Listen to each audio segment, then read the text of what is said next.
എൻ്റെ ചെറുപ്പകാലം മുതൽ ഏകദേശം 50 വർഷത്തിന് മേളിലുള്ള പരിചയമുണ്ട് എനിക്ക് ഡോക്ടറുമായിട്ട്.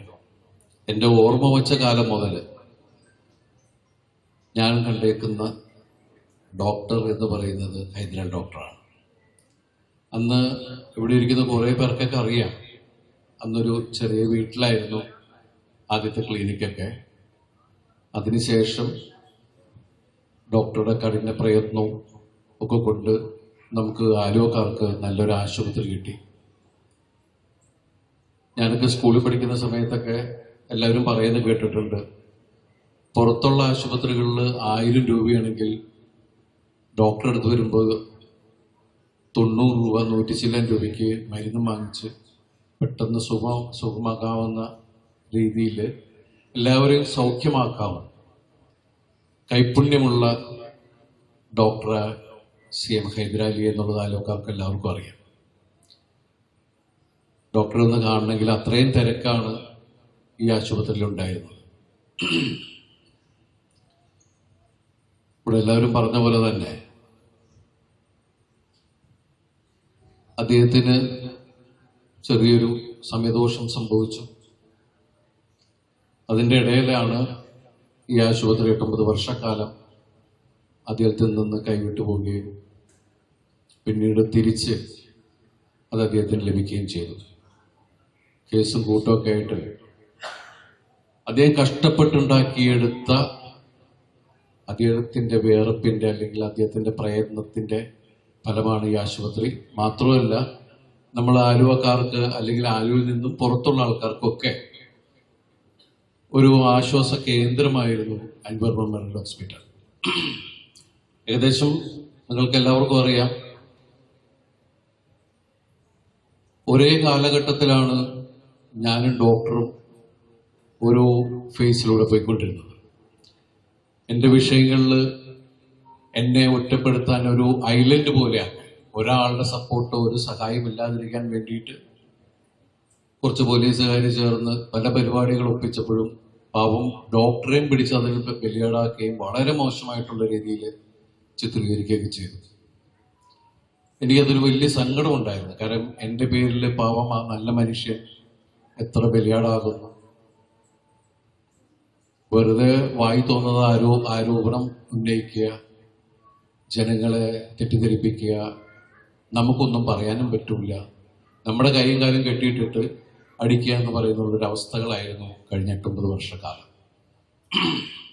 ഡോക്ടർ എന്നെ വിളിച്ച് ഇടയ്ക്കിടയ്ക്ക് ചോദിക്കും, ദിലീപിന്റെ കേസ് എന്തായി? ഞാൻ പറഞ്ഞു, അടുത്ത ആഴ്ചത്തേക്ക് മാറ്റി. അപ്പൊ ഡോക്ടർ, ദൈവമേ, അപ്പൊ എൻ്റെയും മാറ്റും. അപ്പൊ എല്ലാ തവണയും ഡോക്ടർ ഓരോ തവണ ചോദിക്കും, ഇപ്പൊ എന്തായി? ഞാൻ പറഞ്ഞു, ഡോക്ടറെ, ചിലപ്പോ അടുത്ത ആഴ്ച എന്ന് പറയുന്നുണ്ട്, എന്റെ അങ്ങനെ തന്നെ പറയുന്നുണ്ട്, അതെന്താവോ ആവോ ഇനി. ഈ ദിലീപിന്റെ കേസ് വെച്ചാൽ ഈ കോടതി പരിപാടികൾ പോലെ തന്നെയാണ് ഇപ്പൊ എന്റെയും കാര്യങ്ങൾ ഇങ്ങനെ പോയിക്കൊണ്ടിരുന്നത്. നിങ്ങൾക്ക് പ്രശ്നം വന്നപ്പോ എനിക്ക് ഹാർട്ട് സർജറി ആയിട്ട് ഞാൻ ഹോസ്പിറ്റലായി. നോക്കാം എന്ന് പറഞ്ഞ് ഡോക്ടർ എത്രയോ വർഷക്കാലം ഈ കോടതിയിൽ പോയി ആ കോടതിയിൽ പോയി, അങ്ങനെ മേൽക്കോടതിയിൽ പോയി, കീഴ്ക്കോടതിയിൽ വരുന്നു, പിന്നെ മേൽക്കോടതി പോകുന്നു. സൈഡിൽ കൂടി നമ്മളുടെ കേസ് കൊണ്ട് നമ്മളും ഇതേപോലെ പോയിക്കൊണ്ടിരിക്കുന്നുണ്ട്. എന്താ അവസാനം സത്യം ജയിച്ചു എന്ന് പറയുന്ന പോലെ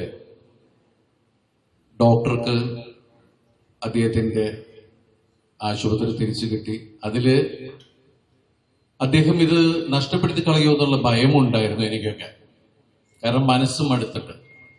കാരണം ഇന്ന് എനിക്ക് തോന്നുന്നു ആലുവയില് ഒരുപാട് ചാരിറ്റി ചെയ്യുന്ന ആളുകളുണ്ട്. അതില് എടുത്തു പറയേണ്ട ഒരാളാണ് ഡോക്ടർ CM ഹൈദരാലി.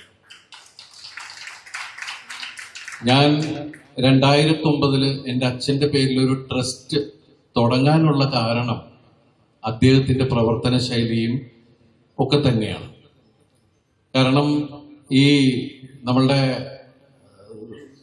നാട്ടില് അല്ലെങ്കിൽ തൊട്ടപ്പുറത്തുള്ള നാട്ടില് ഒക്കെ ആയിട്ട് ഡോക്ടർ ഒരുപാട് ഒരു കൂട്ടായ്മ ഉണ്ടാക്കി പലർക്കും വീടുകൾ വെച്ചു കൊടുക്കുക, അങ്ങനെയുള്ള കാര്യങ്ങളൊക്കെ ഉണ്ടായിരുന്നു.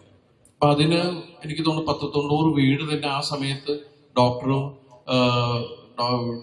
ഡോക്ടർ ടോണി ഫെർണാണ്ടസ്, അത് റെഡ് ക്രോസ്, അതുപോലെ സെന്റ് സേവിയേഴ്സ് കോളേജ്, കുറെ പേരുണ്ട്. അവരെ കൂടി ചേരുമ്പോൾ ഞാനും എൻ്റെതായിട്ട് ഒരു അംശമൊക്കെ ഇട്ടാണ് ഞാൻ ഇതിന്റെ ഭാഗമായി മാറിയത്. പിന്നീട് ട്രസ്റ്റിന്റെ പേരിൽ 1000 വീട് പദ്ധതിയൊക്കെ അതിന് ചുക്കാൻ പിടിച്ചതും അതിന് എല്ലാ കാര്യങ്ങള് ചെയ്തു തന്നതും ഒക്കെ ശരിക്കും പറഞ്ഞിട്ടുണ്ടെങ്കിൽ റെഡ് ക്രോസും ഡോക്ടർ CM ഹൈദരാലിക്ക് തന്നെയായിരുന്നു GP ചാരിറ്റബിൾ ട്രസ്റ്റിനെ സപ്പോർട്ട് ചെയ്തുകൊണ്ടിരുന്നത്. ഏകദേശം ആ പദ്ധതിയിൽ ഒരു 11 വീട് നമ്മൾ ചെയ്തു കൊടുത്ത സമയത്താണ് എന്റെ പ്രശ്നങ്ങൾ അറിയാലോ, അങ്ങനെ ഒരു പ്രശ്നമൊക്കെ വന്നു. നമ്മൾ ആർക്കെങ്കിലും എന്തെങ്കിലും സഹായം ചെയ്യുകയാണെങ്കിൽ ഉടനെ അത് മറ്റാൾക്ക് കാശ് കൊടുത്താണ്, ഇയാൾക്ക് കാശ് കൊടുത്താന്ന് പറഞ്ഞാണ് പോലീസ് ഈ അന്വേഷണ ഉദ്യോഗസ്ഥർ പറഞ്ഞുകൊണ്ടിരുന്നത്. അതോടുകൂടി ആ ട്രസ്റ്റ് അങ്ങോട്ട് തൽക്കാലം ഫ്രീസ് ചെയ്തു. അപ്പൊ നമ്മൾ ശരിക്കും 12ാം ക്ലാസ് വരെ ഒരുപാട് കുട്ടികൾ പഠിക്കുന്നുണ്ടായിരുന്നു. RCCയും അതുപോലെ മെഡിക്കൽ ട്രസ്റ്റും ഒക്കെ ആയിട്ടാണ് നമ്മൾ കണക്ഷനായിട്ട് ഒരുപാട് പേരുടെ ബില്ലുകൾ സെറ്റിൽ ചെയ്തൊക്കെ ചെയ്തിരുന്നു. പക്ഷെ അങ്ങനെയുള്ള എല്ലാ പ്രവർത്തനങ്ങളും തൽക്കാലം ഫ്രീസ് ചെയ്തു.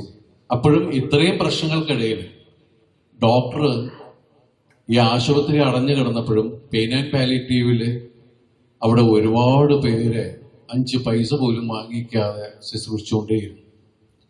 അദ്ദേഹത്തിന്റെ നന്മ അതാണ് ഇന്ന് നമുക്ക് ഏറ്റവും സന്തോഷം ഉണ്ടാക്കുന്ന ഒരു ദിവസം തന്നെ. കാരണം അദ്ദേഹത്തിന്റെ പ്രസ്ഥാനം വീണ്ടും സജീവമാകുന്നു. അദ്ദേഹത്തിന്റെ കൂടെ ഗംഭീര കൈപ്പുണ്യമുള്ള മറ്റുള്ള ഡോക്ടേഴ്സ് ഉണ്ടായിരുന്നു. അവരെല്ലാം ഇവിടുന്ന് പതുക്കെ മറ്റുള്ള ഹോസ്പിറ്റലിലേക്ക് പോയി. അതിൽ ചില ഡോക്ടേഴ്സ് എന്നെ കണ്ട് പറഞ്ഞ് എന്തെങ്കിലും ഹൈദരാലി ആ ഹോസ്പിറ്റൽ തുടങ്ങുമ്പോൾ ഞങ്ങളൊക്കെ തിരിച്ചു വരും എന്നുള്ള രീതിയിലാണ്. എന്തായാലും നമുക്ക് പ്രിയപ്പെട്ട അയൽവക്കാർക്കും സമീപ പ്രദേശത്തുള്ള ആൾക്കാർക്കൊക്കെ അദ്ദേഹത്തിന്റെ സേവനം വീണ്ടും കിട്ടുന്നു. അദ്ദേഹത്തിന് ദീർഘായുസ്സും ആയുരാരോഗ്യ സൗഭാഗ്യങ്ങളും നേരുന്നു. ഫിസിയോതെറാപ്പി